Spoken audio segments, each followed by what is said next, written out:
Well, YouTubers and pretty much everyone everywhere are pretty much debating on what the best Spider-Man interpretation is.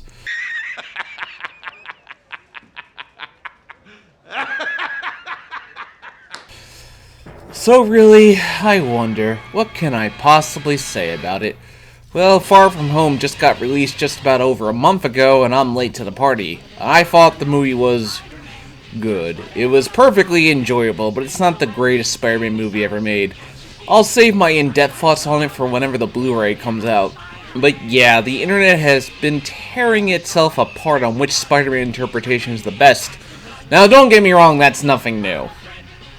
Spider-Man needs no introduction. Ever since his introduction in the 1960s, he has been a pop culture icon.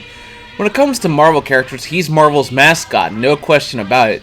His whole appeal as a character is that while he can do cool things like climb walls and swing from buildings, at the end of the day, he is also just a normal guy like you and me trying to solve the problems of everyday life. Now let me start off with the Sam Raimi films. The thing you have to remember is, back when they were coming out, there were no other interpretations of Spider-Man on screen. The hype for this movie when it was coming out was unprecedented. I remember, I was 14, in 8th grade, one summer away from starting my freshman year of high school. It was 8 months after the terrorist attacks of September 11, 2001, an event that changed the world forever. The original Spider-Man came out at just the right time, a reminder of heroism when we needed it the most. I think the movie still holds up as a classic in the superhero movie genre. Its success paved the way for a sequel, Spider-Man 2, which many hold as one of the best superhero movies ever made. The next sequel, Spider-Man 3, was hampered by studio interference. Thanks a lot, Sony, you clearly did not learn your lesson.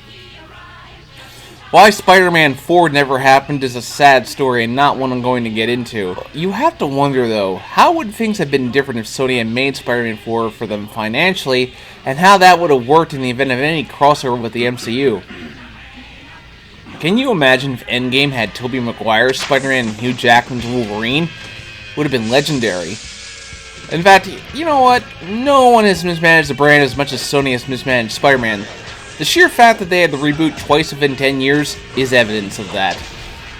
So what we got because Sony couldn't not make a film where they would have lost the license was the Amazing Spider-Man duology. A reboot. A rather quick one considering it only been 5 years since Spider-Man 3. I remember when Amazing Spider-Man 1 came out, there were people saying that it was better than the 2002 movie in every single way. I don't agree with that sentiment. In fact, I find the movie has aged incredibly poorly and it hasn't even been 10 years. My weakness, it's small knives. Just let me go. Anything but knives! Yeah, they really like to milk that joke in the advertisements. Then the Amazing Spider-Man 2 came out and sucked.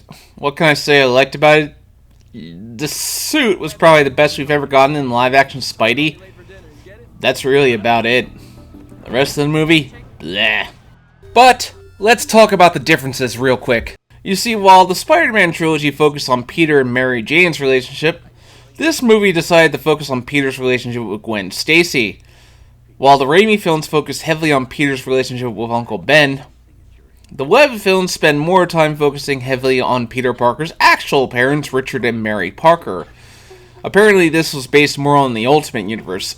Bendis in these movies have some kind of obsession with Richard Parker, who is honestly not an important character to the mythos. But hey, it's not like they were just going to bring him back to life and... I was kidding! So when they rebooted again for the MCU, they were in a bit of a rough spot. They were determined to not do what's been done before. Instead of doing the Uncle Ben thing again, they just went with Tony Stark as Uncle Ben, because everything in the MCU has to revolve around Tony Stark, doesn't it? They're also determined to not do villains that have been done before, or stories that have been done before in Spider-Man movies. Green Goblin, been done. Dr. Octopus, been done. The death of Gwen Stacy, been done. Spider-Man No More, been done multiple times. In fact, really the MCU doesn't even seem to like the idea of his identity being a secret, considering he's been so woefully inept at keeping his identity a secret in the MCU. But they're doing something different with his supporting cast, where they've basically changed most of his supporting cast because a lot of the traditional Spider-Man mythos was done in the Raimi films, such as Ned Leeds being Spider-Man's best friend instead of Harry Osborn, and not Mary Jane MJ. More on her next time.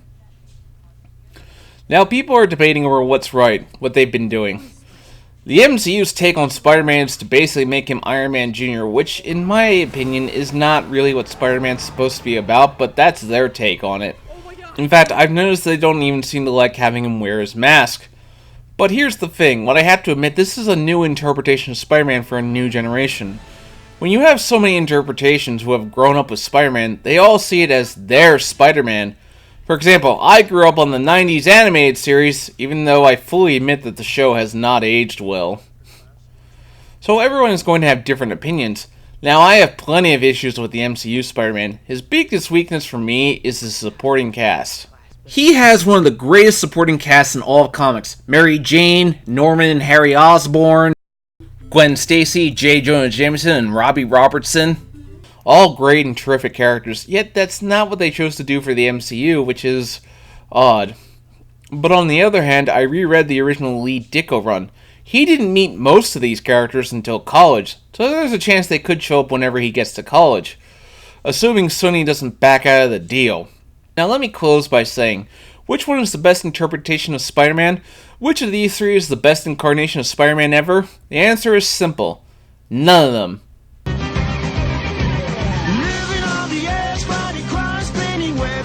This show is. Please hit that bell, like, and subscribe button if you enjoyed the video, and I will see you next time.